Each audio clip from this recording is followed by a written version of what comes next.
Welcome to the Builders Podcast, episode 101. Joe Matz, podcast guesting benefits, tips and advice for guests, his lightbulb moment and pivot. Before we jump into this episode, please subscribe to this podcast, hit that notification bell if you're on YouTube, and after a listen, please give us a thumbs up, like, and share, if we've earned it. With your help, we can reach more people and deliver these valuable from the trenches lessons to those that need it. Enjoy the episode.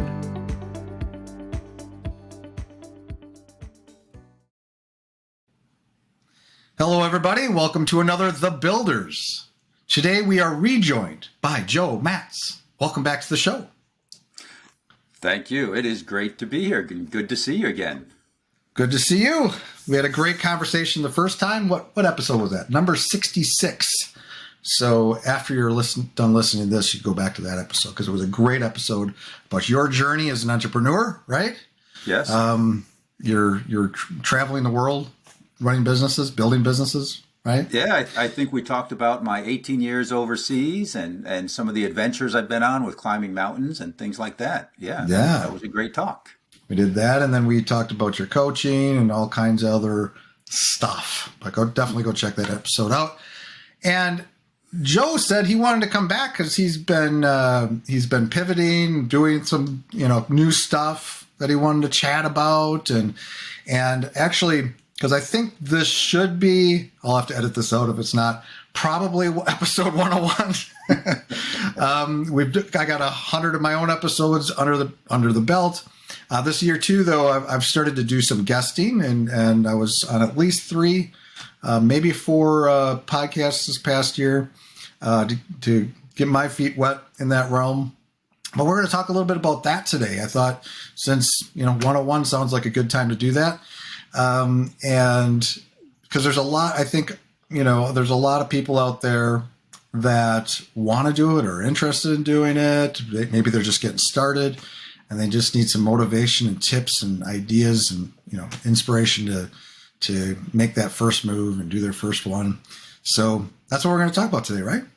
Yeah, that sounds great. Great subject. Podcasts are so popular and they are continuously gaining more popularity. There are between 2 and 4 million podcasts out there, depending on who you talk to, depending on what blog you read and how recent that was.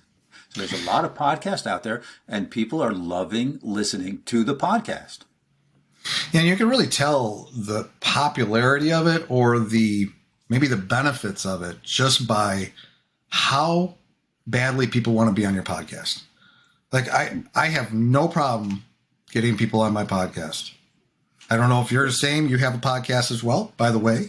Same here, Matt. My podcast is I've got episodes banked. In fact, I've limited now when folks can actually sign up. I had to cancel for the next 2 months. I can't take any new appointments because I really hate telling people, hey, we're going to do the podcast and we record it and it'll be online in 3 months. Yeah, in 3 months. Yeah. Yeah, that's what I try to do. I try to actually pace myself. I'm on Podmatch. Okay. And you're probably familiar with that. Oh my gosh. Yeah. And it's been great. I actually, Lorraine is the one that referred me. She was a guest on this show, and she's had her own podcast. I think she's in like the 800s. She's been doing it for like a decade. But she recommended that, and I started doing it, but I realized it's almost too powerful for me because I'm trying to run an agency in between this, you can bank so many, and everybody, like I can probably reach out to 8 people. That's kind of what I've been doing. Like once a month I'll go in, 8-10 people. And like most of them are going to be on the podcast, maybe it's how I'm approaching them too. I always try to, make it a little personal and just say, hey, but this is what we do and you're a perfect fit. But it's been great. But like you said, you got to pace yourself because I don't want to also do that as kind of a weird thing to say, we recorded it today, but next summer, And I've been on those. I've been a guest on those podcasts, and that's okay. It's like having money in the bank or ice cream in your freezer. When you get to it, you get to it. You know it's there. That's true. That's true. I mean, I'm not saying it's necessarily a bad thing, but for me, for what I'm how I like to pace myself. I did actually. It's kind of actually fun. I've done a couple too, and it'll pop up months later, and it's like, oh yeah, I did a podcast. Yeah, right. Surprise. Right. Now Joe, you've been doing podcasting now for how long? 2 years now. 2 years. 2 years. And how many episodes do you have under your belt? I've got 60 episodes as I've taken a break, and I wasn't consistent in the beginning. And it started out as a hobby. I had a great conversation with someone, and I said, hey, we should share this conversation with the world. This is good stuff. We were talking about confidence. And we recorded the next week, and I said, well, that was kind of fun, and it's on YouTube for the world. Maybe I can do another one. And that's how it started. Very short episodes. They were 10 minutes. They weren't on the podcast apps. I didn't do that. They were on social media, and they were on YouTube. After a while, I started getting more into it. I said, you know what? I should be on the podcast apps. This should be like an official, like a real podcast. And so I professionalized it a little bit. We keep it casual, but now I'm on all the podcast apps. And if you're interested, you can find it at Espresso Jams, Small Business Interview. Or you just go to Gapologist. Let's go down here to Gapologist. Gapologist.com. We got all the links, all the info there. Nice. Yeah, we'll have that in the show notes too. I listen to Joe's podcast periodically. I have him on my list of I rotate through, and it's some great conversations. And the style is kind of in line with what I like too. Is that kind of casual conversation. And I think in terms of guesting too. Those are the ones I like to be on, where it's not scripted. It's it's not hardcore. Question after question. Tell me this, tell me that. It's just a conversation that can kind of organically do what it wants. It's kind of fun. Yeah, it is. And a conversation. It's casual. And I think that's great. See, one of the things I did, Matt, is I'm a member of an organization called the Grand Connection, and it's a networking organization, and I proposed an idea with this group of people. There were a number of podcasters there. And I said, why don't we set up a subgroup?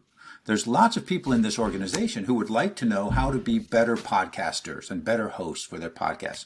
So we set up this group called the Grand Podcasters. We meet once a month.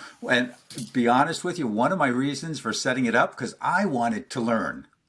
And I wanted to direct my learning. So I said, if I run the group to teach people, I'll pull in the people to teach them, and I'll learn also. That's amazing. That's actually like a podcast mindset in general, right? It's like you have all these guests on. Well, it's kind of almost like it's a learning ground for yourself, like all the different peoples and points of views and all that stuff. So I love podcasting because I'm kind of selfishly also learning along the way with the audience. But no, that's a good idea. So you formed this group and you've been meeting and what do you just talk about? Tips and ideas, or kind of have a system you're talking about here, or? Yeah, so I co-lead the group at this point, and we have a plan to teach various things throughout the year. Various things it could be marketing, could be tech, could be conversations, could be asking questions, things like that. Once in a while, about every 4 months or so, we do a mingle of hosts and guests. And the first one we did was in November 2022. It's a fairly new group. We've had 5 or 6 meetings so far with the group. Okay. And I'll pause the story right there because I want to get back to that, what happened during that meeting, because it is essential to my pivot point. Gotcha. Where you get to that pivot point. Yeah. If I had to name a date, it was the second Tuesday of November. The second Tuesday of November. When the pivot happened. That's the pivot day, the day of the pivot. It was like a light bulb moment. All right. I'm going to make a movie. It's called The Day of the Pivot. That's interesting though, because there's like those times in any business, or like as you're building stuff and doing things, and you're always trying things, and once in a while that light bulb turns on. It's like, wait a minute, this is what we should do. Yeah. This is So what people need. right. So my light bulb was slow. It was more like a campfire. Where it starts slowly, where you're burning the paper, right, to get those little tiny twigs, and I start to notice, hey, there's some light there, there's some fire, and the little bit larger twigs burn, and you say, hey, wow, I can feel some heat. Those big logs are going to catch. So I was in the middle of creating a course that would help folks get their knowledge, experience, and expertise codified into a system that I call the signature program that they could become known for. So based on their experience and their knowledge. And we all have gone through challenges, and we've gotten to where we are because we've conquered those challenges. And out of 8 billion people in the world, you have to think there's some people going through the same challenge right now. Right. And they pay money to save time and effort and energy and avoid the mistakes that you made. But you got through them, and you can teach people. So that would be your signature program. And it doesn't matter if you're a life coach, a business coach, a personal coach, a productivity coach, or a bookkeeper, or a piano teacher, right? Or an agency owner. So what do you do with this? The signature program is an actual program somebody's creating for this, or is it just your signature kind of focus? It would be creating a signature program for the individual, for my client. Okay. Which, and I have some personal clients. I have some private clients, and I thought, hey, this would be great if I could do a course and change from one-to-one to one-to-many. Gotcha. Yeah. Yeah. One-to-many. One-to-many. So yeah. I signed up for a course, and the course was how to build a course. Had the material. I had seen that it is effective and it helps people. So I start to put this out there. And I complicated it. I made it complex, not on purpose. It's a complex program when you go through this with me. But one-on-one, we break it down to the steps, and there's personal guidance, and I help you along the way. And it works really well. And I think it would work well as a course, but I wasn't getting any traction. So that's when the little twigs started to burn, and they started to catch the larger logs. And I figured this is not working. I'm thinking this isn't working. I'm not getting the traction that I need to make this work. And it was the second Tuesday of November, 2022, we had this meeting of hosts and guests, the mingle. If you're a host, you need guest. If you're a guest, you need host to get on their podcast. And you mingle. Mingle. We asked the group, what do you need from us in a poll? What do you need from us? What do you want to learn? How can we be most of service for this group? 27 out of 34 people said, I want to be on more podcasts. I want to get a better ROI for my guesting experience. Right? I want to get more engagement. I want clients from my guesting. I want to be on podcasts. I want to explain my story. I want to tell it to the world, but I want some return on my investment. Sure. That is a summary of the 27 responses. And I said, wow, there's a need. There's a need. Yeah. There's a need. 27 out of 34. I said, I can fill that need. I have some experience in that. And if there's something I need to learn, and there's a lot I'm still learning, I can learn it and I can teach it because people want it. People want to be guesting on podcasts and they want a return. And that's when I saw your content start to change on social media. Yes. There's no coincidence there. I'm like, he's talking about guesting a lot all of a sudden. This is actually, I'm going to pause you there because I think this is this light bulb that came on and how that developed and what happened there is actually a common thing, I think, in businesses, if you're paying attention. Like when I first, like using my agency as an example, we are going into January 1st. We're going into our 5th year in business. But the first year or two, I was kind of sketchy on exactly what I was going to do. I knew what I was going to do. I know I was going to build websites. I was going to do web design development, WordPress, because I've been doing WordPress forever. But I didn't know who my target audience was, or what my vertical was, or what my message was. And so but you just kind of feel your way through that. And you just keep doing projects, you keep talking to people, and you keep, just taking action.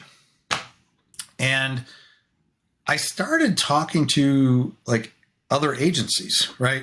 Digital marketing agencies or other agencies that do web development design. Maybe they need some help or whatever.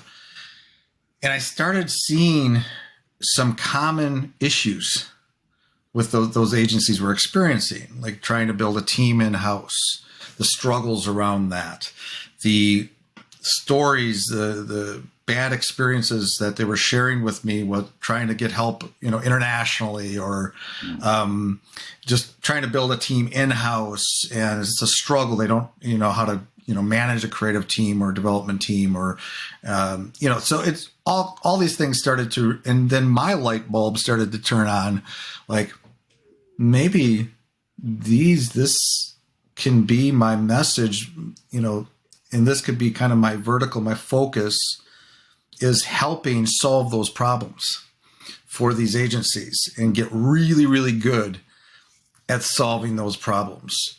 And so as time went on, I thought about it. And then I started thinking, what else can I do for them to make it better? And how can I help more people? And that's where I have a product unified toolkit that I launched just these past couple months that provides a framework they can use to build sites. But the idea is eventually to have training courses to help freelancers and agencies learn those initial lessons and how to and talk about teams and how to actually approach and solve those problems. So that same kind of thing played out. And I think it's interesting as you're talking, like you were putting a lot of work into this course and you put it out there. You weren't getting the traction you thought you would get, or it didn't, happen the way you thought it would happen or envisioned or wished it would. As often is in business, that's you put stuff out there and sometimes it catches fire and a lot of times it doesn't.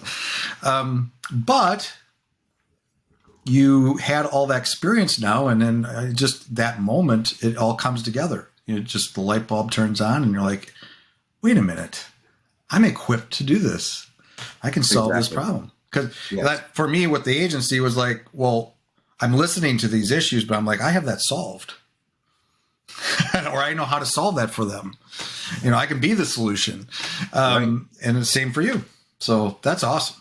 That's awesome. Yeah. And, part of bringing things out there, you talk about lean development, where you try something and you put a little bit of effort into it.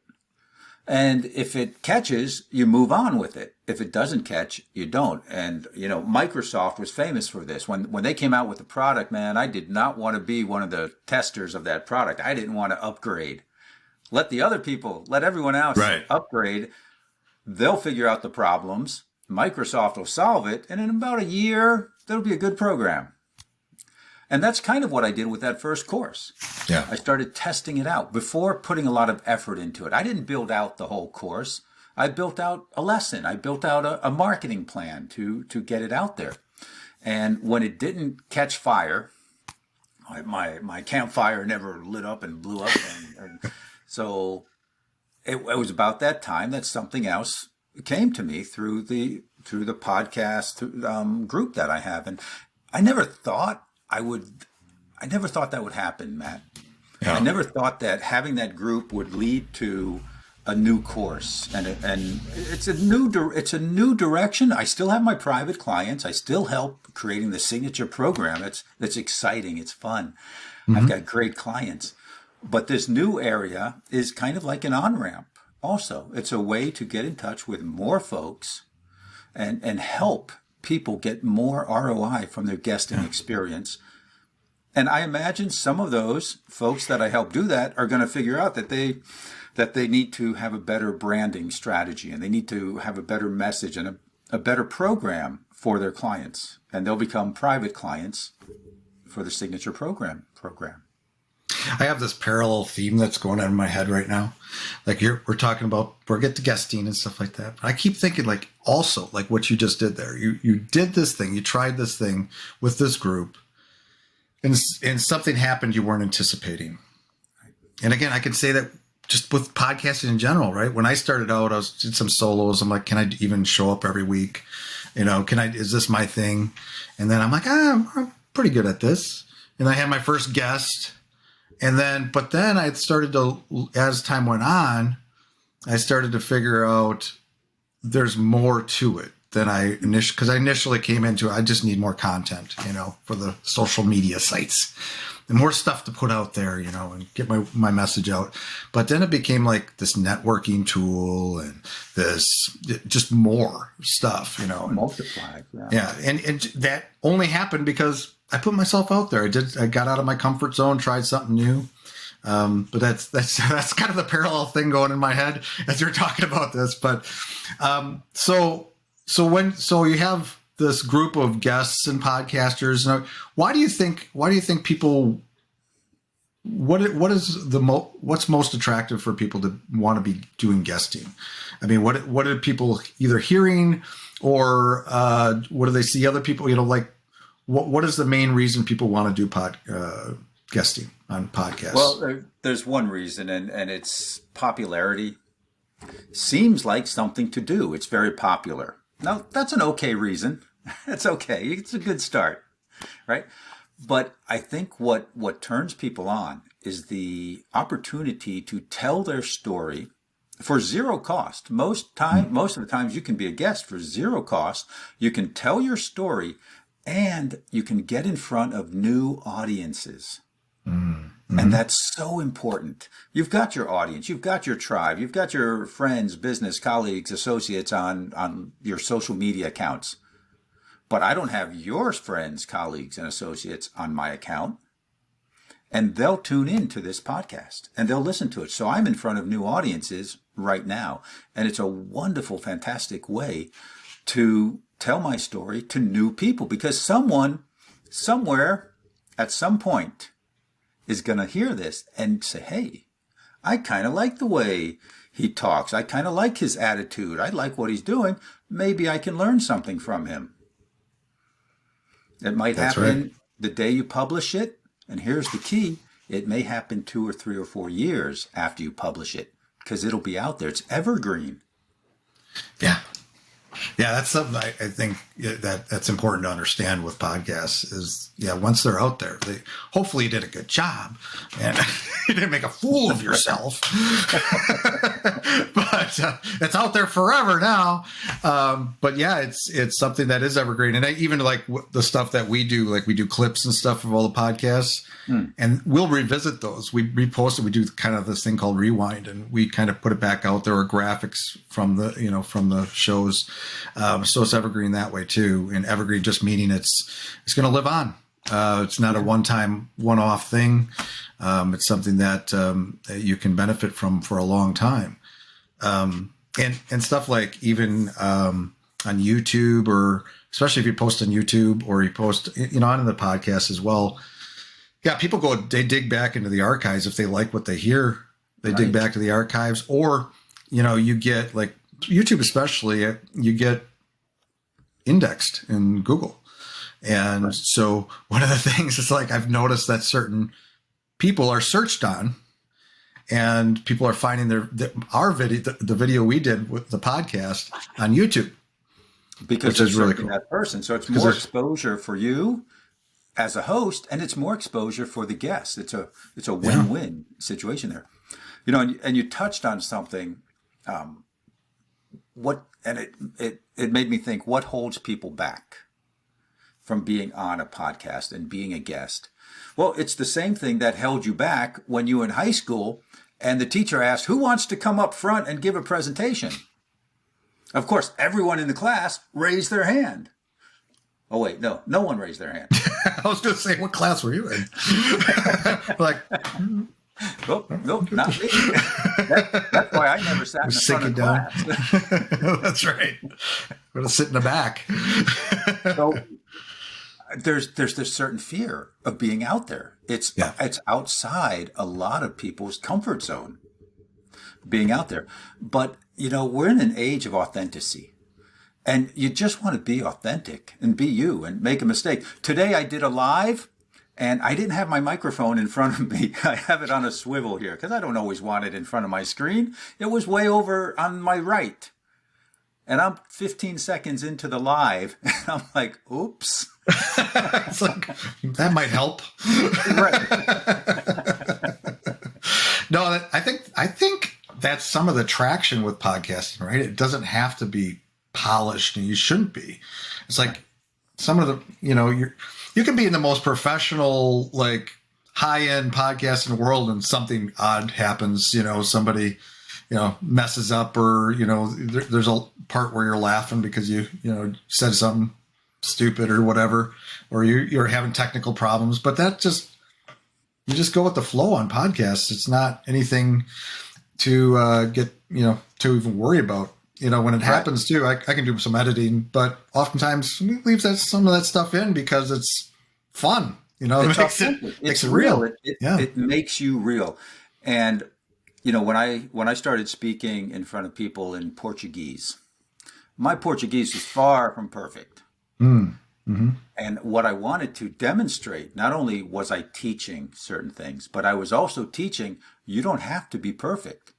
You don't have to have perfect Portuguese to speak in front of a Brazilian audience that only speaks Portuguese, doesn't speak English. You don't have to be perfect. And if I can do it, you can do it. Yeah.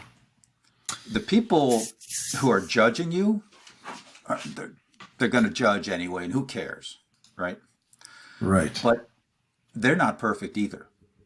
You're in front of imperfect people speaking imperfectly. It's perfect. Perfect.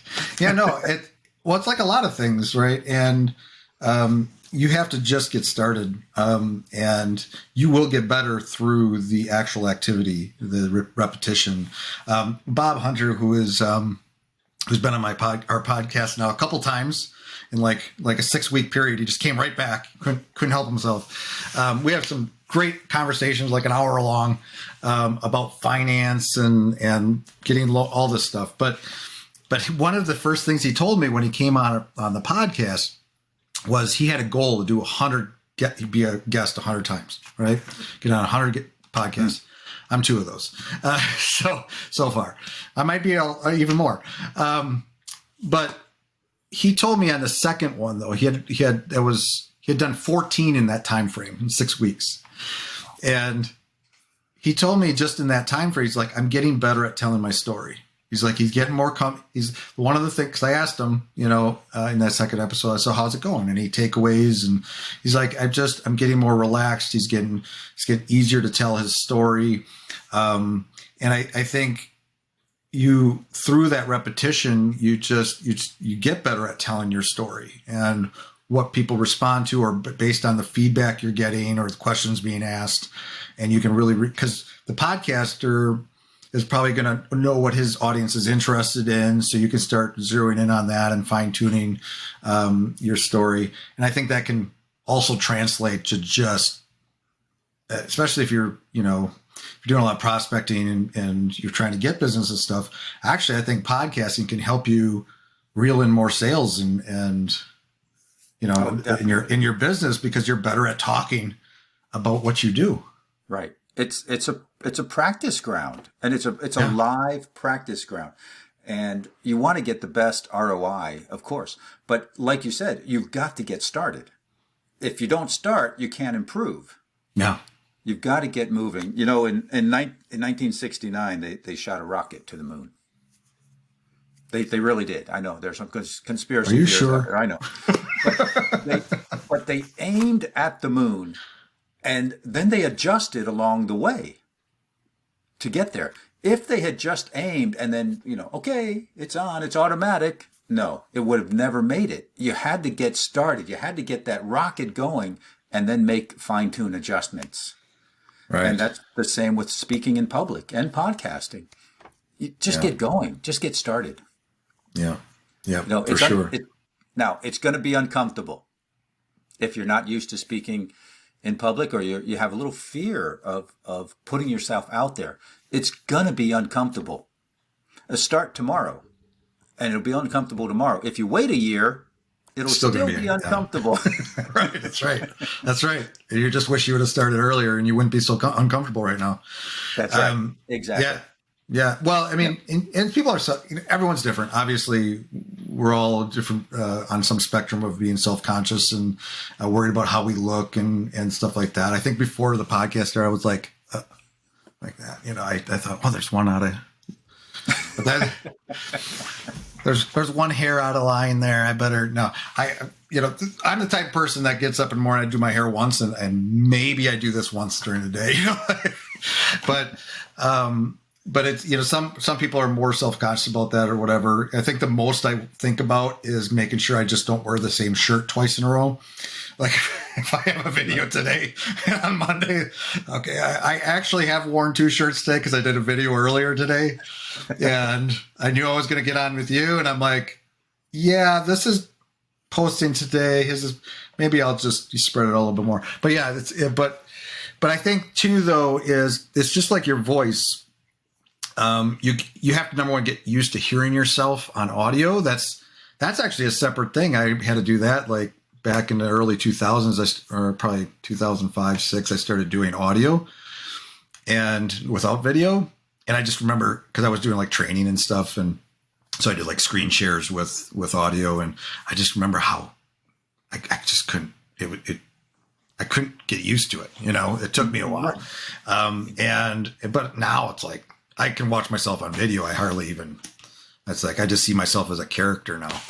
You're a character. Yeah. I say it's almost like an out of body experience. Like I'm not self-critical at all. Like this is just, I realize it's like I've gotten to know myself in a way, you know, that's just Matt. Yeah. That's just Matt. Right. Yeah. That's interesting. I remember the first time I heard myself on a cassette tape. I was like, wow, wow, I sound different. You do. It's crazy how, because you hear yourself in your head all the time. You got this. Yeah, it's different. Like, yeah. I didn't realize I sounded so goofy. What the heck? Yeah, no, don't be self-criticizing yourself. Yeah. I'm sure if I wanted to speak perfectly, it wouldn't work out. Yeah, it wouldn't work out. I am what I am, you know. Yeah. Popeye. But again, it comes back to being authentic and just being yourself. And if you're too rigid, I think, especially in the podcasting world, I think that turns people off. You don't want to be so scripted and talk perfectly. And some people just naturally are good at, like, I'm a few people I know that do podcasting. Like any podcast they release is like polished, like they were like, you know, practicing or went to school for it or something. Right. But I think what's attractive with podcasts, even from a podcaster perspective, is that you don't have to be perfect.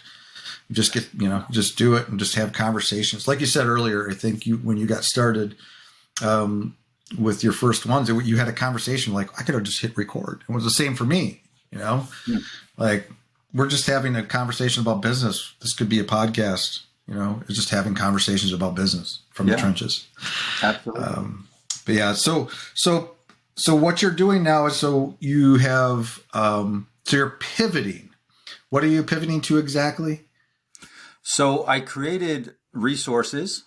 I've got a free pocket guide. I've got some content out there, and I've got a course coming up in January on podcast guesting success. Oh, nice. So I've got some webinars coming up. If you go to, gapologist.com, that's a link to many links. Gapologist.com.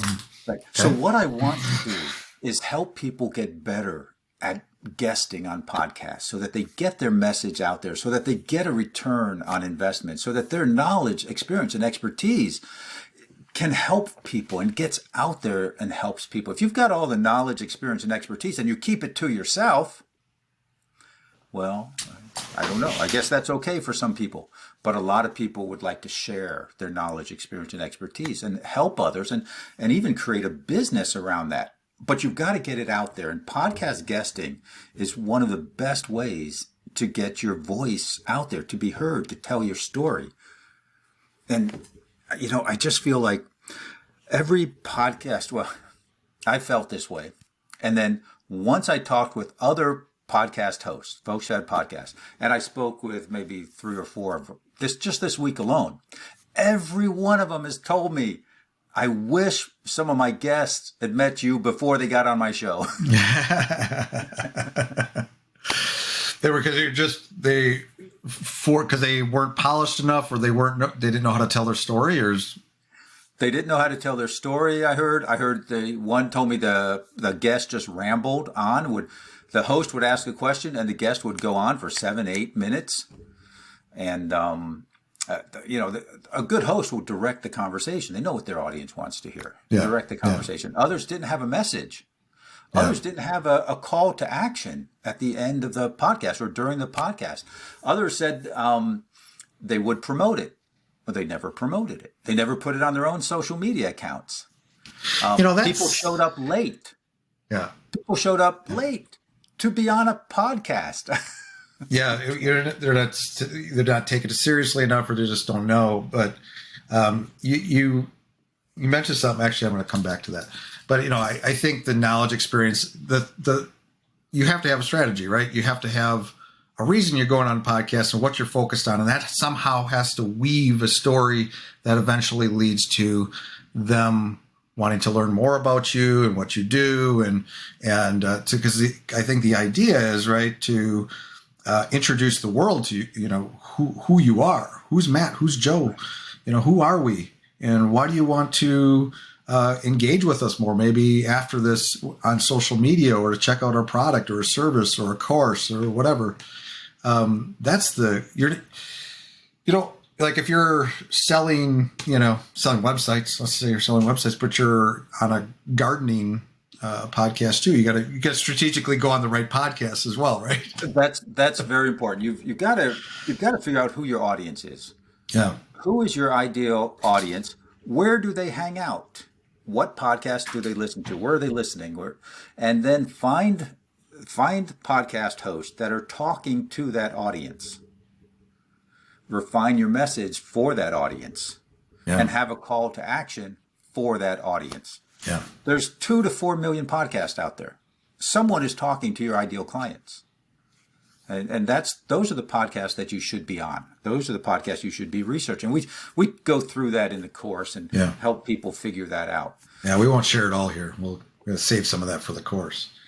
One of the things though that just jumped out at me, right?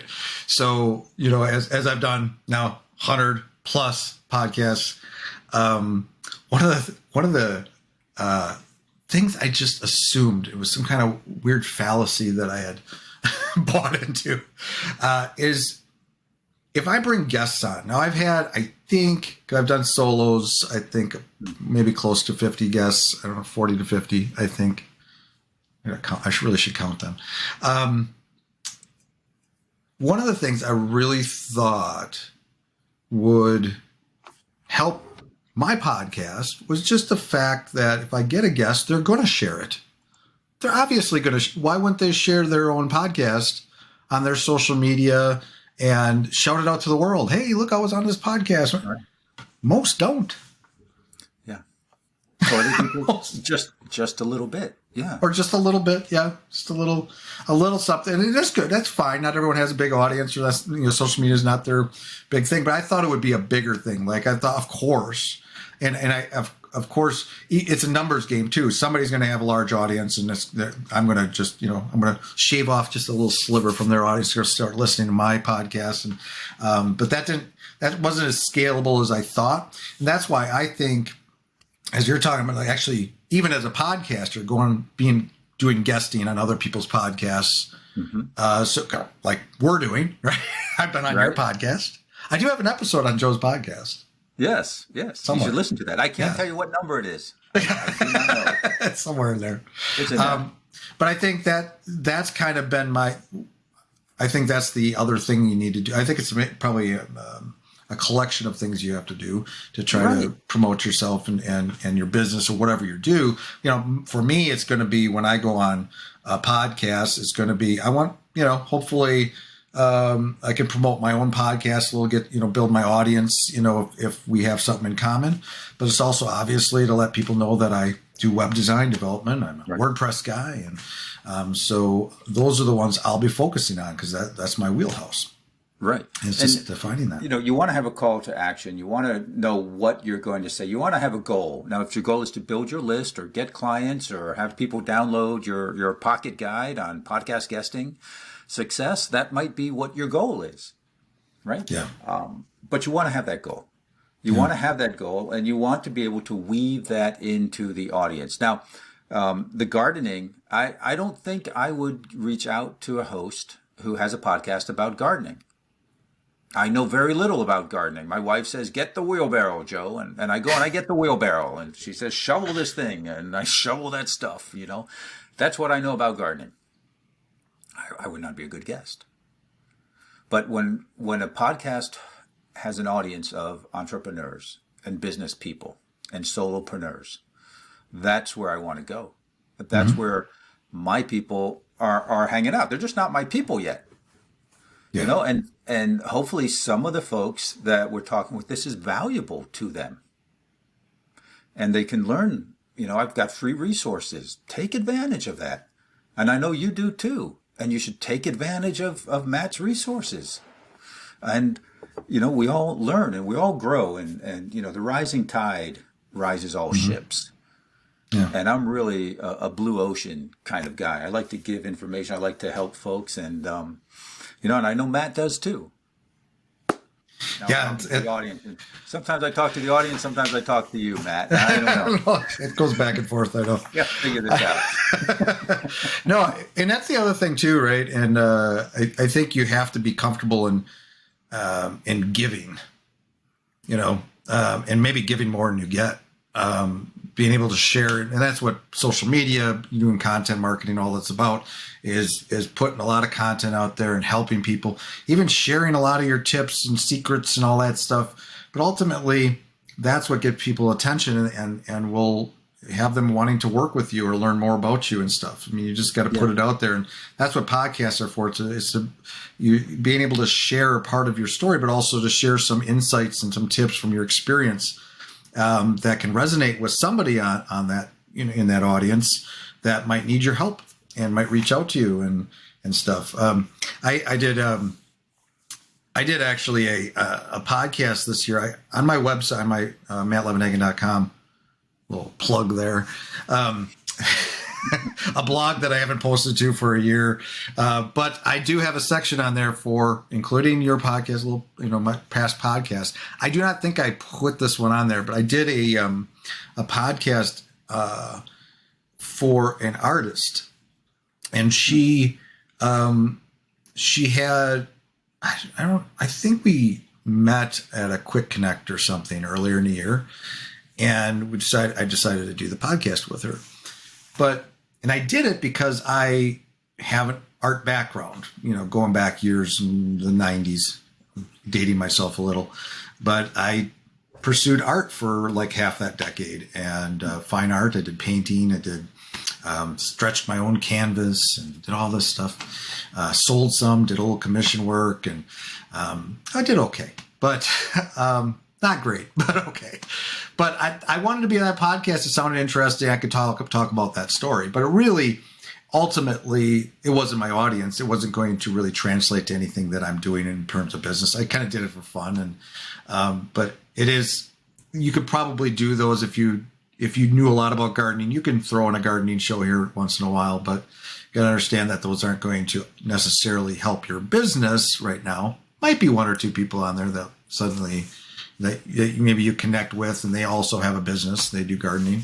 But yeah, it's interesting to think about that. Yeah, I mean, I'd be happy to go on a podcast and talk about living overseas. Yeah. because I've done that. Or talk about climbing the tallest mountain in Africa, because I've done that. Or taking my hammock into the woods with food for a few days and getting lost for a few days in the woods with my hammock and my little tiny stove. And you know, I mean, that's fun stuff. I can talk about mountain biking and cycling and all that stuff. And it's fun to do. And sometimes there'll be people listening who are business people, who are solopreneurs or have a business, and that's okay. I'd be happy to do things like that. I'm not going to base my marketing around being on those types of podcasts. Yeah. Yeah, I think it was kind of like in that case, it was kind of a one-off thing. I'm like, I'm going to do it because I enjoy it. I want to talk about it and, you know, see where that takes me. But yeah, so sometimes it can be fun. You can throw in fun once in a while. You don't have to be all business all the time, right? That's right. That's right, of course. So now you're launching this course next month. And you're still doing these. How can somebody get involved with these? What do you call them? Like the little group sessions you're having and stuff with podcasters and guests. Yeah, I'll have that information on my website. We're doing our next meeting is the second Tuesday of January. Oh, nice. I think that might be the 10th of January. Have I been on? I think I might have showed up for something you did this past year. I feel like I have. Yeah, I don't think it was with the Grand Podcasters. It was something earlier this year. I think it was something earlier. Yes. Yeah. I might have to check that out too. Yeah. Well, the Grand Podcast, it's a great group, and it is a great group. And that information will be on Gapologist. I have a link to my events page, and I have all the events there. Now, my course is beginning in January 2023, but if you're listening to this after January 2023, go to gapologist.com. Everything is there. All the information is there. It's a link to all the links. That was a lesson right there, because this is going to be evergreen. So you got to make sure you capture the people after January. It's good. Right. It's a good little lesson. You're a master. You are a pro at this, Joe. I'm a master. Thank you. I like that. Go ahead. I'm learning. I'm climbing the mountain, and there are still heights to be reached. So I'm always learning. That's right. Yeah, that's what you got to. Yeah, you got to embrace learning. You're going to be doing any of this stuff. So, and you're also on social media. I see him a lot on LinkedIn. I'm on social media. I'm on LinkedIn. I'm doing a series of podcast information for guests on LinkedIn. So you go to my LinkedIn profile, you can find that information. Just look for my post, and there's a lot of lives. They're short. Keep them short. Keep them simple. Packed with value. Actually, lives, I'll leave it at this. We'll actually eventually end this conversation. We'll just keep talking all day. No, I just had a guest. What's his name? I mean, his name. The Price Whisperer. The Price Whisperer. He's doing lives. And I think it was him. I could be wrong. I think it was. You got a plug anyway, right? Yeah, you got the plug anyway. No, I'm pretty sure it was him, and he's doing lives. And he said, like I said, I haven't really done lives. It's something I thought about. I'm like, I don't know, but he said he's getting a lot of traction with lives, because not when you do it live, but then it gets shown on the social media sites afterwards as a recording, and that's where they're getting a lot of the viewers. It's interesting, Matt. I do 3 types of posts now. I do the lives, I do memes. Put memes up there. I make my own, or I borrow from someone else. I reshare the meme. Mm-hmm. And I do posts that are text, and there might be an image there. Usually there is, and there's text. And I put a lot of time into making the text, and I'm writing, and I like to make it good and condensed, but it gets 400 words, 500, 600 words. Takes me hours to put something like that together. The meme, I can put together a meme real quickly, 10 minutes, right? Mm-hmm. If I make my own. And the live, it's also 10 minutes, about 10 minutes. So the live is really short, but there is some organization there. Got to think about it. What gets the least traction? The text. The post of text that I put hours into making good, and it's nice, and it looks really great, and I love the words. I'm not really that good of a writer, but anyway, it's all right. But it takes me a long time. Yeah. It gets it gets less than half of the views and engagement that a meme or live will get. Yeah, I think video in general is what's going to get you a lot of traction if you do a lot of it. And some people seem to be really good at the long form text and stuff. They get a lot of engagement, and maybe they're more insightful than I am. But whatever. I mean, there's that. Some people are better at this than we are. but no, that's good. All right. Anyway, so that's great. So. I'm glad there are people who are really good at text. So leave the video for me and Matt. You keep going with your text. That's working for you. There you go.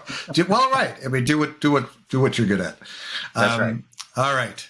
Well, thanks for joining us, Joe. Until next time. Thank you. Take care, Builders Crew. It has been a pleasure. That's all for today's episode. I hope you enjoyed that. Again, please subscribe if you haven't already, and give us a thumbs up if we deserve it. If you want to comment on this episode's page, provide me with requests on topics for future episodes, or inquire about being a guest, please find your way to thebuilders.fm. You can contact me there or add a comment under these show notes. Now a word from our sponsor, my agency, Unified Web Design. We build custom websites, features, we maintain websites, we work with agencies to fulfill their web design and development needs, and more. If you're interested in our services or are looking for an agency to work with as a partner to build awesome sites for your clients, feel free to reach out to me at unifiedwebdesign.com. There's a handy contact me link at the top. Fill out that form and it will open a ticket, and that ticket will find its way to me. Thanks for joining me today. We'll see you next time.